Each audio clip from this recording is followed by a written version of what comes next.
So, ipigaan nyo siya, then itatapon nyo yung tubig niya. So, what we need is the leaves. We will start cooking.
meron siyang black beans.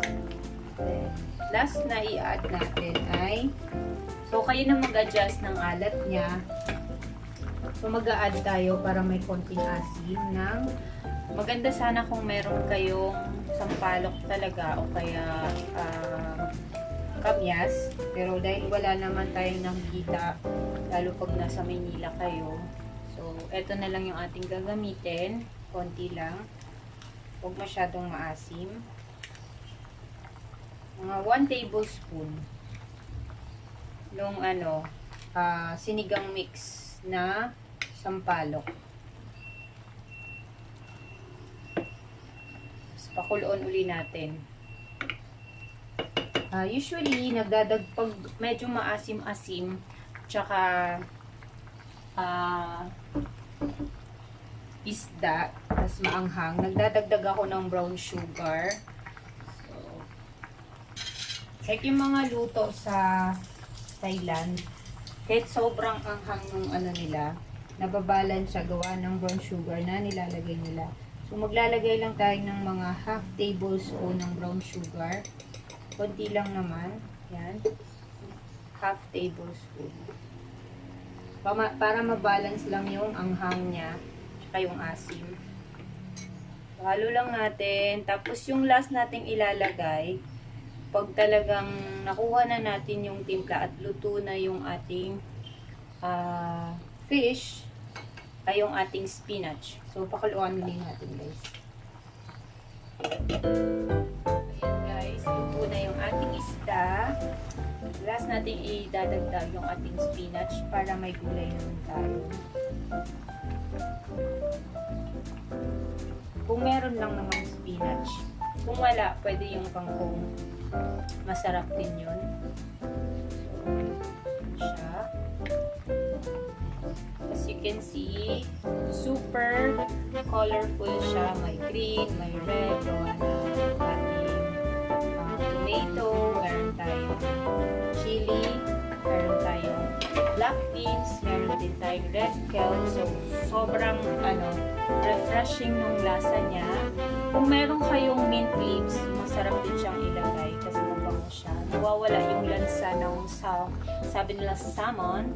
So, yung salmon belly kasi ay nabibili yan sa palengke kasi scrap yan ng mga ginagawang sushi sa mga restaurant. So, binibili ko siya kasi affordable lang siya and sobrang lasa nung sabaw niya.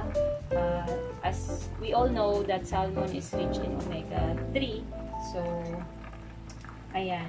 Kaya ako bibili yan. Napakasarap na sabaw.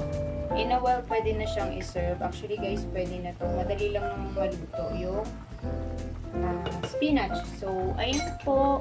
If you like this video, please do support my channel by clicking the subscribe button down below and i-click nyo rin ang notification bell para every time na may bago akong recipe, reviews, or anything na i-upload ay notified kayo. And hope to see you on my next vlog. Thank you and God bless. Ingat kayo palagi. Po ang ating salmon belly soup. So this way of cooking is similar to nilarang, but I added some twist on it. Sobrang linamnam niya and masarap siyang kainin o iulam lalo sa malamig na panahon. So ayan, thank you for watching.